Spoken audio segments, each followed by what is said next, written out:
দেৱৰ্ষি এইফালে আহিব লাগিছে। কৃষ্ণ হৰি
আজি আমাৰ পৰম সৌভাগ্য হে বিশ্ব ব্ৰহ্মাণ্ডৰ গৰাকী, হে পৰম কৰোণাময় জগত জননী, এই নিষ্কিন নাৰদৰ শত সহস্ৰ কোটি প্ৰণিপাত কৰিব গ্ৰহণ। উঠা দেৱৰ্ষি, ভাল প্ৰভু, তোমাৰ সুমধুৰ হৰিনাম শ্ৰৱণ কৰিবলৈ পাই আমি নিজকে ধন্য মানিছো। নাৰায়ণ। বাৰু কোৱাচোন দেৱৰ্ষি, প্ৰভু, বৈকুণ্ঠলৈ আগমনৰ উদ্দেশ্য?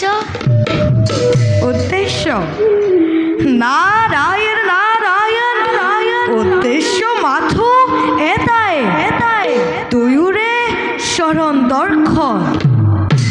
দয়াময়ৰ কৃপাত পূৰ্ণ হ'ল মোৰ সেই অভিলাষ। কিন্তু হে জনাৰ্দন, কিন্তু বুলি ৰৈ গলা কিয় দেৱৰ্ষি? প্ৰকাশ কৰা মনৰ অভিলাষ। নাৰায়ণ নাৰায়ণ, অন্তৰ্যামী তুমি দেৱনাৰায়ণ, সৃষ্টি স্থিতি প্ৰলয়ৰ তুমি এই একমাত্ৰ গৰাকী।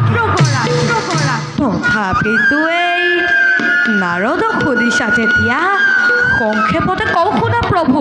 দেৱৰ্ষি, আজি দুৰ্জনৰ অত্যাচাৰত ধৰিত্ৰী আই আজি ম্ৰিয়মান হৈ অঘৰ্নিশে আপোনাৰে সেউছে চৰণ।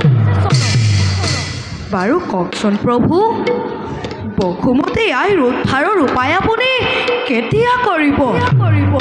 দেৱৰ্ষি, তাৰ বাবে নকৰিবা অলপো সংশয়। নাৰায়ণ।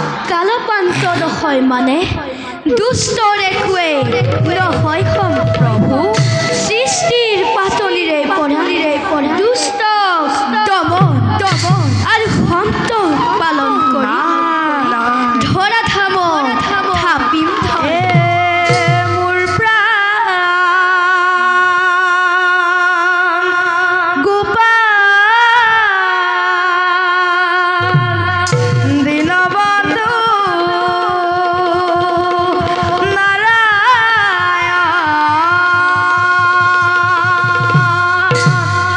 অচিৰে মই অত্যাচাৰীসকলৰ পতন ঘটাই প্ৰভু বসুমতী ভাল কৰিম লাঘৱ নাৰায়ণ কিন্তু দেৱঋষি প্ৰভু এই কাৰ্যত তুমিও মোক সহায় কৰিব লাগিব নাৰায়ণ নাৰায়ণ বুঝিলো প্ৰভু দয়াময় এইবাৰ সৃষ্টিত নতুন লীলাৰ মেলিব পাতলি দেৱঋষি প্ৰভু তুমি বৰ চতুৰ নাৰায়ণ নাৰায়ণ